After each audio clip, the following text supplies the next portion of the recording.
satu kehormatan bagi saya diundang di sini. Walaupun tadi saya tidak tahu kopi, saya mau bicara apa? Aspek pariwisata, Taman Nasional banyak sekali. Pariwisatanya, pemberdayaannya, biodiversity-nya, satwanya, apa? Kayaknya alhamdulillah saya memprediksinya bakal terpasang. Mohon izin, saya Johan Setiawan. Tadi sudah dikenalkan, saya sudah kembali dari Taman Nasional Baluran tahun 2023 sampai dengan sekarang. Yang kebetulan, mungkin salah tidak saya waktu sedikit, saya ingin mengawali presentasi saya dari ini Bapak Ibu sekalian. Tuhan pertama kali menciptakan manusia yang menempatkan manusia di Taman Eden. Ini di Alkitab. Jadi di situ banyak ilustrasi bagaimana Eden itu apa sih? Eden itu indah, banyak floranya, tumbuh-tumbuhan. Kalau kita ada tumbuhannya, pengetahuan pohon baik, pohon buruk, terus kemudian mengalir sungai-sungai. Ada sungai yang fakir, Al-Quran juga sama. Tuhan menciptakan manusia di Taman Eden, itu indah, ada flora, ada sungai, banyak ilustrasi yang menjelaskan ada satwa-satwa. Allah menjadikan manusia sebagai wakilnya. Kita menjadi wakilnya untuk menjaga Taman Eden ini.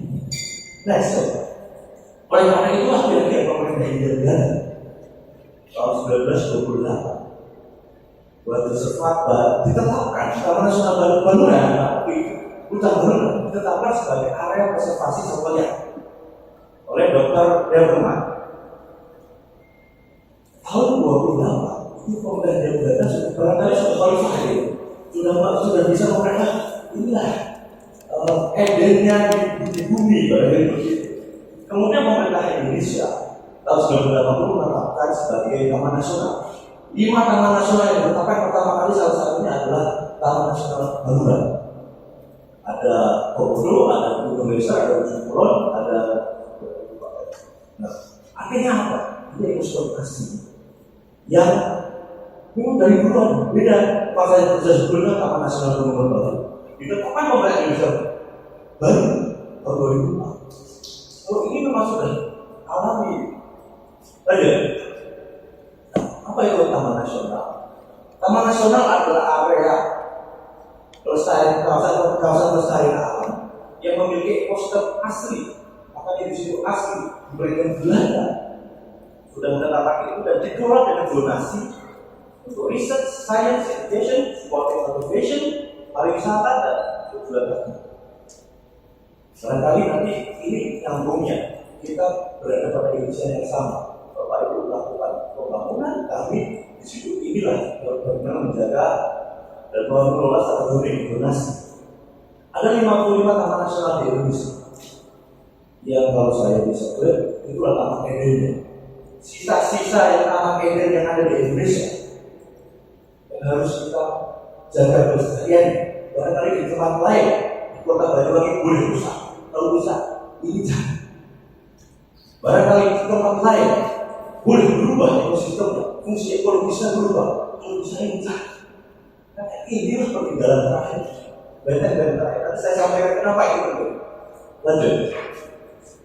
Selain itu juga Taman Nasional Baluran ditetapkan sebagai pelanggaran biosferis oleh UNESCO bersama dengan Taman Nasional Alas Purwo dan Kawah Ijen serta Borobudur tahun 2016 ini menambah value Taman Nasional Baluran. Ini kira-kira Taman Nasional Baluran dan Taman Eden. Kita ada 29.000 hektar, 25.000 hektar daratan terdiri dari pulau. Saya sebelumnya di Taman Nasional Baluran hanya mengelola gunung. Sebelumnya di DKI Jawa Tengah ada beberapa kawasan cagar alam, hanya mengelola dataran tinggi, ekosistem mangrove dan sebagainya. Kami kompleks semuanya. Ada laut, ada dan ini adalah tipe-tipe ekosistem. Kita ada 15 tipe ekosistem, luar biasa. Dari 55 taman nasional tadi tidak banyak yang memiliki tipe ekosistem konflik ini. Ada ekosistem gunung, kami punya gunung. Gunung yang tidak tersentuh. Kira-kira akhir tahun lalu kami menggunakan beberapa ekspor botanis datang ke sana biasa. Ada beberapa jenis, ada beberapa yang berbeda jenis sama jenisnya. Di situ sama di luar berbeda. Padahal yang menarik di situ ada ekosistem mangrove di kiri, ada ekosistem hutan evergreen kan selalu hijau. Ada hutan jati juga. hutan yang dimasukkan di dikelola perhutani tadi ya, masih ditanam dengan hutan untuk kiri. Dan ini yang unik, ekosistem savana Gorontalo. Barangkali ini mirip tadi ilustrasinya gambar pertama tadi Taman Eden. Pohon, ini sungainya juga ada, lautnya juga bagus dan luar biasa. Ada.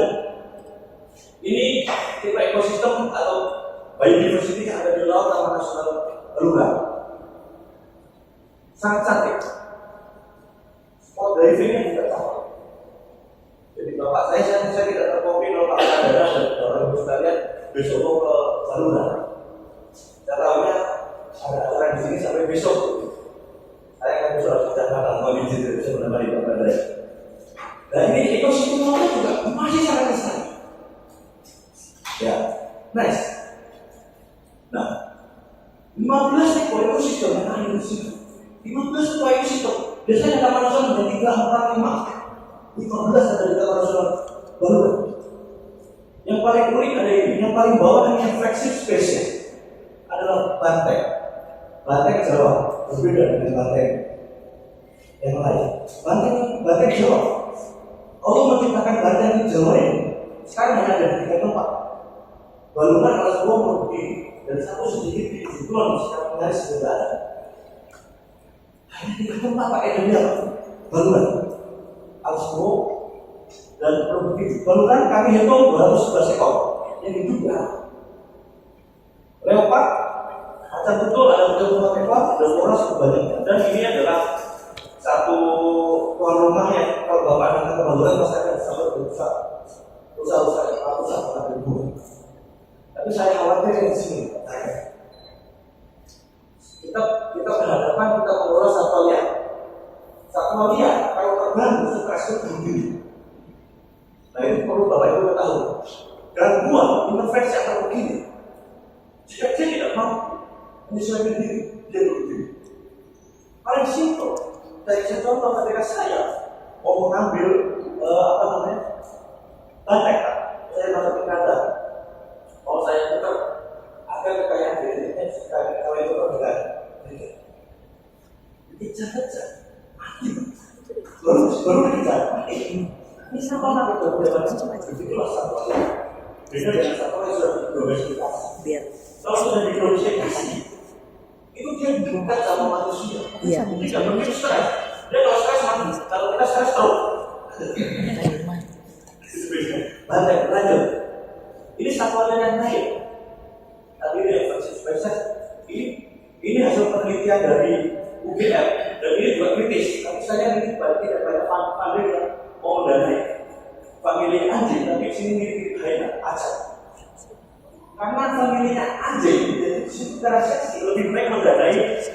Saya dibantu oleh Pak Ibu, mendanai macan tutul, perak dan sebagainya. Padahal di situ ada hasil identifikasi kami 41 ekor. 41 ekor, artinya dia satu kelompok ada 10. Artinya ada 4 famili. Satu famili mati dan ada pertumbuhan selesai. Lebih kuat. Lepas, lompat dan 34 ekor. Ya, solidar. Ada 34 kekayaan B. Kalau tadi 4 kekayaan B. Hal ini yang kita ketahui bersama. Orang yang ada banyak sekali di sini berbeda dengan yang tempat lain. Dan Aceh juga tidak ada. Kita sudah tidak dapat Aceh. Anjing liar tapi kelahirannya yang berkelompok ada. Nah, ini yang kami digagas oleh Menteri Lingkungan Hidup dan Kehutanan melakukan konservasi taman nasional Lura. Bagaimana cara konservasi? Ketika ada 3P, protection perlindungan, tapi perlindungan konservasi harus dilakukan pengawetan sumber daya identitas, sumber daya kekayaan alam yang dan utilisasi pemanfaatan secara berlanjut. Ini memang tugas kami, misi kami yang harus ada. Tiga-tiganya kami tidak boleh kurang sebelah, tidak boleh meninggalkan salah satu, harus keluar dari karakter semua tiga-tiganya harus lanjut. Lalu bagaimana tantangannya? Tantangan pertama, protection. Bagaimana kami harus melindungi kawasan dan isinya. Yang kedua adalah bagaimana kami harus mengerti apa yang ada di dalam. Kalau teori dulu, Pak Faisal barangkali karena dari lingkungan sama teori dulu orang konservasi itu ada untuk peninggalan anak cucu itu kuno. Sumber daya alam bukan hanya untuk peninggalan anak cucu. Kalau hanya begitu dipakai saja Taman Nasional Baluran. Tidak perlu saya punya staf banyak, tidak perlu bapak memperoleh dalam banyak tagar saja keliling kalau hanya untuk peninggalan itu selesai. Seperti di Afrika, itu mereka bikin fans, masa Taman Nasional Pak, untuk saya menjadi bikin fans karena dia sebenarnya tidak keluar. Begitu saja selesai. Tapi enggak kalau kita konservasi begini. Bagaimana isinya? Proses yang ada di dalam bagaimana? Bisa memberi manfaat ketiga. Geoprospeksinya apa? Progres. Kami saat melakukan penelitian di sana akhir tahun lalu bersama UNER sama UGM. Ini agak sedikit harus tidak bisa terekspos ya. Karena di situ ada satu kandungan yang lebih 5 kali dasarnya daripada ganja. Itu kalau para penikmat ganja itu harus bisa sama saya. Ini yang kompleks. Terus invasi spesies, air spesies ini kami dihantui oleh jenis-jenis asing. Lanjut saya belakang sambil lihat. Ini yang kami lakukan dalam perlindungan kawasan. Bahasa saya ke anak-anak, kita harus menurut alam. Sebab 1 kali 24 jam full harus ada orang yang melek dan betul. Karena kami tidak bicara tumbuhan yang kami miliki satwa. Satwa 211 134 ekor tadi selesai Pak. Yang terjadi apa? Dari Pulau Jawa, kurang sama sekali. Kalau tumbuhan barangkali masih bisa bertahan. Kalau satu ada, makanya di situ dalam teori-teori untuk menyusun analisis lingkungan, dalam lingkungan sangat berbeda harus satwa dan dilihat dari air dan sebagainya. Satwa perilakunya kan dia bisa sedikit aja langsung berdiri. Dia buat kita kalau berdiri. Nah ini kami mengelola alam. Menurut kami ya tantangannya ada perburuan dan seterusnya. Ini 24 jam full kami makan patroli dan sama kadang-kadang cek kawasan di jalan di pertigaan tempat masuk pemburu dan seterusnya. Lanjut. Kami juga pernah kolaborasi. Ini trik-trik cara kami dari koreksi mohon izin Taman Nasional Baluran sebagai Banyuwangi atau di Situbondo. Karakter teknologi masyarakat di sana adalah Madura yang sangat patuh dan taat kepada Pak Yai. Jadi kami berdekatan dengan Pak Yai. Dia lebih tahu Pak Yai daripada Pak Kapolres. Kemarin kami Baluran Borsolapa, saya minta Pak Yai pun Pak Yai saya adalah karismatik di sini. Seperti hati saya kalau di Jawa Tengah, beliau menyampaikan saya sangat menarik dengan kejadian lain perlindungan. Nabi Muhammad adalah Nabi rahmatan lil alamin, memberi rahmat seluruh alam. Sebagai umatnya, cara mencintai Nabi Muhammad adalah mengikuti ajaran, yaitu dengan menjaga alam juga. Bukan sekali disampaikan di ribuan santri-santri yang bersolawat dan berbulan. Next, ini Pak. Tadi kalau Pak Faisal melakukan penelitian dan ini juga dilakukan, kami lebih presisi karena kami memang ditampak langsung dari extension dan kamera track ini data-data yang di bawah itu adalah daerah-daerah jelajah banteng. Oh, banteng itu namanya mana saja. Dengan demikian saya harus melakukan penebalan pengamanan di mana tahu ya. Terus kemudian daerah mana sumber air dari situ. Nah ini kami lakukan dengan kamera track. Terus kemudian AI, kami gunakan AI. Jadi kita melakukan monitoring satwa. Kita terbangkan drone dan multispektral dan analisis dengan AI. Jika kita terbangkan drone ke sana, langsung ketahuan berapa ekor banteng yang ada di bawah. Jadi besok lagi demikian. Itu yang berusaha kita lakukan untuk konservasi termasuk makan sekolah, sehingga sekolah kita mengetahui jelajahnya. Sehingga kami mengetahui pola jelajahnya dia. Macan tutul itu jelajahnya kemana? Terus kemudian dia itu keluarnya kapan? Sehingga kemarin saya menuntut tidak ada lagi barusan naik sampai saatnya tidur kok masih di macan kucul ada di taman safari saja kalau malam tidur, kenapa kalau di tempat alaminya masih dikejar-kejar kamera sama lensa? Begitu juga saat pagi. Datanglah kita ada sunrise, pakai sunrise, meledak. Saya kumpulkan ahli-ahli berwajib sama Pak, perilakunya satwa. Pagi itu bangun tidur. Kalau bapak langsung dengerin orang di situ. Ada pindah, Pak. Kalau ada tempat pindah, kalau nggak ada pindah ke kantor, pindah ke mana? Kalau nggak ada tempat, sekarang mati. Kayak saya tuh kata lagi, kita harus memahami itu kalau disebut dengan precision forest, kita harus presisi. Sehingga saya harap kita nanti ketika melakukan pembangunan analisisnya sangat presisi. Itu jenis sekolah, bantengnya paling keren, ya. Paling bagus menurut ahli banteng. Yang paling tinggi besar gagah adalah banteng terbuka. Banding 3 tempat tadi yang tempat lain. Makanya itu kami harus istirahat. Ada. Ini dengan mata banteng kita tidak dengan drone spektral pengetahuan presisi berapa itu titik itu adalah deteksi satwa. Lanjut, ini hanya cara-cara kami bagaimana kami mengelola. Ini juga kami lakukan breeding, kasih breeding untuk lantai. Sekarang bulan ini lahir 5 ekor di breeding kami, nanti terus bergede umur 3 tahun, 5 ekor itu akan kami rilis yang salah. Kita kasih sekolah biar tahu pola pergerakannya sejauh mana. Lanjut, nah ini yang berikutnya tantangan kami tahun 60 lanjut. Lanjut. Tahun 60 Pak, pemerintah Indonesia mendatangkan waktu itu Lantorobum. Berbarengan dengan Lantorobum, lalu di dunia kehutanan mendatangkan yang namanya Akasia nilotica. Ada Akasia nilotica waktu itu di sana di Kalimantan. Oleh penghutani dan pemerintah ditanam di pinggir kawasan konservasi darurat. Maksudnya apa? Sebagai tanaman tepi, karena ada duri-durinya, biar sampahnya tidak keluar, kalau terbakar biar tidak sampai masuk ke dalam. Tapi karena mitigasinya ada kurang, jadinya apa? Akasia nilotica itu tumbuh masih tinggi di luar. Kita waktu itu dengan sebagai tanaman sekar di pinggir hutan. Tapi rupanya dia mematikan jenis lokal. Dia bandel, tumbuhnya masif, agresif, cepat. Tidak ada jenis lokal di bawah. Sehingga yang terjadi di bawah itu contoh sebelum terinvasi adalah savana seperti itu, atas.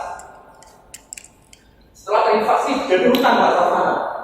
Padahal kalau bapak-bapak ada orang di rumah, bagus dong ada di hutan.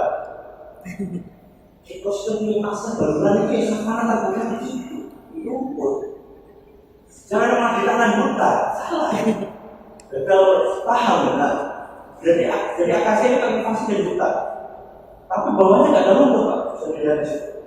Unggulan, banteng, rusa, kerbaunya mati Pak. Ini yang kami lakukan dilihat di situ. Itu akasia itu savana bokol yang kami lakukan setiap tahun. Saya menggambarkan miliaran rupiah. Saya itu yang di paling bawah. Mereka akasia yang biasa masuk ke savana. Kami kembangin dengan solar, galon dan sebagainya agar dia tidak mendesak. Kami berbicara terus di tetap besok tumbuh lagi begitu loh. Anak-anak. Nah, hasil dari penelitian dari Copenhagen kegiatan kita restorasi ekosistem savana tadi, Black Maina atau jala putih itu meningkat perjumpaannya. Nah, ini menjadi satu indikator kesehatan lingkungan. Next, saya ingin langsung agar kita ini besok kalau bapak tetap ini juga frame yang menjadi tantangan buat kami. Sisi pembangunan, sisi pariwisata kalau saya S2-nya ekoturism, pola-pola begini itu adalah satu hal keniscayaan karena kita saat ini masuk kepada era digital. Dulu sebelah kanan yang masuk ke Taman Nasional Baluran pengamatan satwa. Dulu itu monitoring satwa besar. Sekarang Pak, dia nih ada rusa di belakangnya, coba Pak. Yang belakangnya sama. Masuk Instagram selesai. Konten. Ini kita nggak bisa hindari. Kita mau pilih mana? Mau pariwisata kita, market kita, atau produk kita? Mau mengikuti selera pasar, atau mengikuti produk? Itu yang begitu ya. Sehingga belum lagi ada memiliki bisnisnya gimana? Masyarakat kan itu enggak. Tapi kalau bilang di Banyuwangi, tadi baru kita di situ bodoh. Tapi pelaku wisata di hotelnya diambil oleh Banyuwangi. Pak Bupati ketika saya pertama ada beliau, Pak Johan, salam hormat, saya ingin minta satu dari Bapak. Bapak adalah yang satu ketika perintah. Setiap kali Bapak membangun, ada tulisannya Taman Nasional Baluran, ditambahi Kabupaten Situbondo. Dia nggak diklaim Banyuwangi. Hanya begitu kita. Ini pola-pola pattern dari pariwisata yang berubah. Ada. Nah, ini yang apa? Jadi di sini Bapak Dana kami sudah harus berhadapan sama pembelahan hutan 23 kilo. 23 kilo hutan kan akan dibelah jalan tol sepanjang 30 km kalau besar. Waktu 23 kilo, 30 kilo.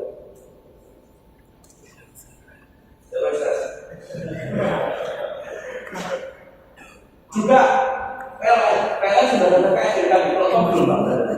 Kalau PLN sudah 3 PLN, UID itu kan sudah terlanjur sama UIP yang mau membangun untuk mengisi daya Bali 500 kafe, 49 tower yang akan berkembang 2.700 batang.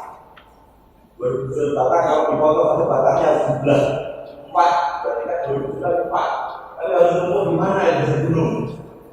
Itu satu. Nah yang jalan, kalau jalan itu hanya titik-titik. Yang jalan tol full. Maunya. Kemudian sapi dan sebagainya. Ini ancaman sampai dengan kita. Tapi mau saya tambah sedikit karena ini bagian dari sini. Ada. Mau izin Bapak, ini saya tadi disampaikan Pak Faisal perspektif konservasi, saya perspektif satwa. Tapi kita segmentation. Ketika jalan tol, Bapak bilang kawasan Taman Nasional Baluran, kalau begini, Eden yang tinggal tersisa di situ, Bapak tinggal dan Anda yang tersisa di situ, Bapak belajar. Bapak ketahui kita, satwa itu berasosiasi, tumbuhan berasosiasi. Saya nggak bisa jauh-jauh dari istri saya. Istri saya kalau jauh dari saya, stres menurun, tidak bisa apa.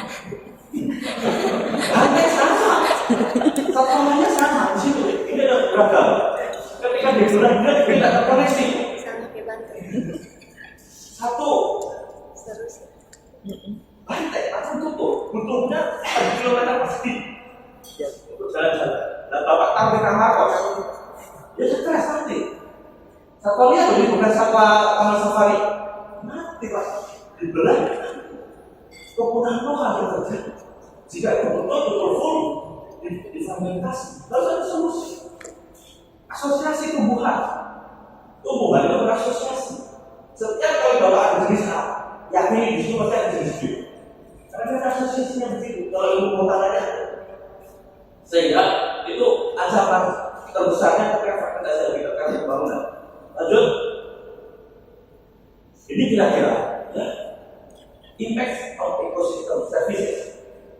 Habitat fragmentasi ada ekosistem. Ketika tadi saya dan istri saya dipisahkan, keseimbangan goyang.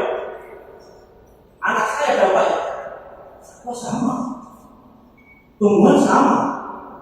Itu ekosistem itu bicara baru anasir satwa, anasir tumbuhan, anasir nutrien, anasir air, sama. Terus persebaran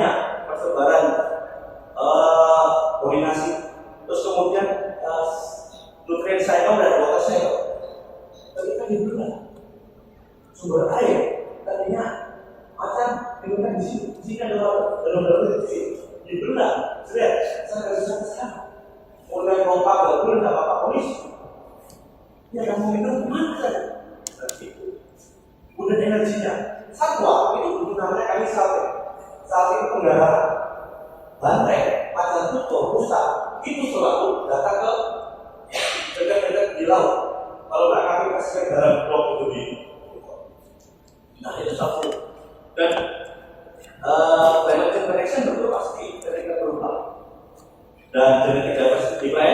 introspeksi jadilah lanjut. Nah, bagaimana caranya ketika pembohongan itu tidak bisa dihindarkan? Mohon dengan sangat Bapak. Susah belajar sebenarnya benar. Yang betul-betul komprehensif. Jangan anasir itu tidak hanya anasir itu tidak hanya air, tidak hanya apa namanya itu satu lagi apa titik. Sudah belajar sudah perhatikan betul, tapi dikembangkan kemudian restorasi kalau sudah terorientasi adalah ya ini salah satu contoh koridor. Walaupun saya termasuk agak khawatir jika koridornya hanya sedikit. Dia nggak bisa baca tulis, dia tidak baca apa. Nah, terbalik, dia nggak bisa baca apa. Kemudian kedua, apa yang terjadi ketika kumpulkan di satu jalannya? Pemburu tidak punya hasil. Itu, makanya harus pertimbangan itu bagaimana koridornya dan seterusnya.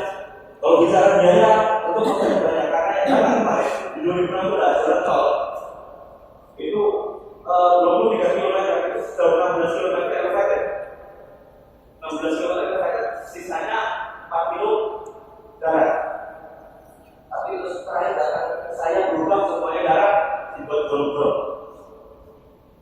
Sama saya sedih saya bilang ke Pak Dirjen, Pak kalau menjadi satu tolong pilihan yang baru.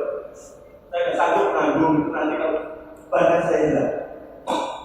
Next, ini saya berbagi. Saya sedikit, mohon maaf, itu paling saya tambah sedikit. Kami ini baru, betul-betul baru fresh open.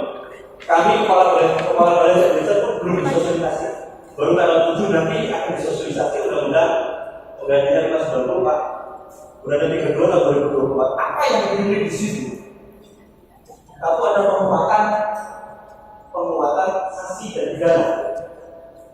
Ya.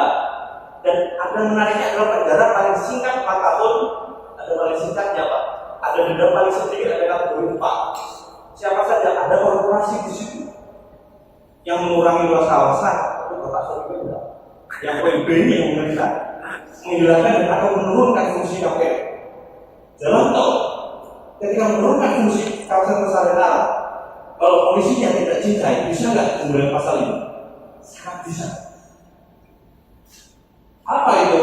Yang B, yang dimaksud dengan menghilangkan dan atau menurunkan fungsi kawasan persalinan alam adalah kegiatan yang dapat menghilangkan dan atau menurunkan fungsi dia. Sebagai kawasan pengawetan ada tumbuhan dan satwa serta ekosistem yang juga berfungsi sebagai wilayah lembaga antara lain peradaban, pertanian, permukiman, gedung, bangunan lainnya. Bisa saja kalau penyidiknya bisa dan paham, kita coba di situ dan saya juga sebagai pemangku kawasan. Next, ini yang menarik juga. Dari undang-undang 32 yang progresif adalah pengaturan area konservasi. Kegiatan konservasi sumber daya alam tidak hanya di kawasan konservasi, diatur di undang-undang 32 juga di tempat lain. Ada di mana saja itu? Kawasan hutan lindung, kawasan hutan produksi dan area hutan lain. Jika Bapak atau klien Bapak hutan produksi HTI, HPH dan sebagainya, di situ ditetapkan sebagai area konservasi. Apa area konservasi? Memiliki wilayah konservasi tinggi, koridor satwa dan sebagainya, tidak mau melaksanakan kegiatan konservasi. Ancamannya apa? Peringatan tertulis, penghentian sementara, untuk relokasi, denda sanksi dan pencabutan perizinan usaha. Itu undang-undang 32 yang belum tersosialisasi. Nanti baru tanggal 7 kita juga seluruh kepala daerah tersebut hadir sekarang. Dan yang terakhir, kita selalu ada Al-Quran dan adalah kami mengutus kamu mereka untuk menjadi rahmat bagi semesta alam. Bagi yang Hindu, bahwa kekayaan alam pemanfaatannya harus dengan bijaksana demi segala manusia dan makhluk lainnya. Bagi yang Buddha, jangan membunuh makhluk hidup, jangan menyebabkannya terbunuh, jangan pula menghasut orang lain untuk membunuh, dan jangan melukai makhluk apapun di dunia, baik kuat maupun yang lemah. Bagi Nasrani, kalau saat yang kuat terjadi dia mengatakan 8 orang dan semua jenis binatang sebelum membinasakan orang jahat. Kita semua akan mengajarkan bagaimana kita berkonservasi. Kalau swallow itu kita sebagai umat beragama itu harus berorganisasi, harus mempertimbangkan ini dengan sebesar-besarnya. Saya rasa demikian yang saya bisa sampaikan. Terima kasih. Assalamualaikum warahmatullahi wabarakatuh.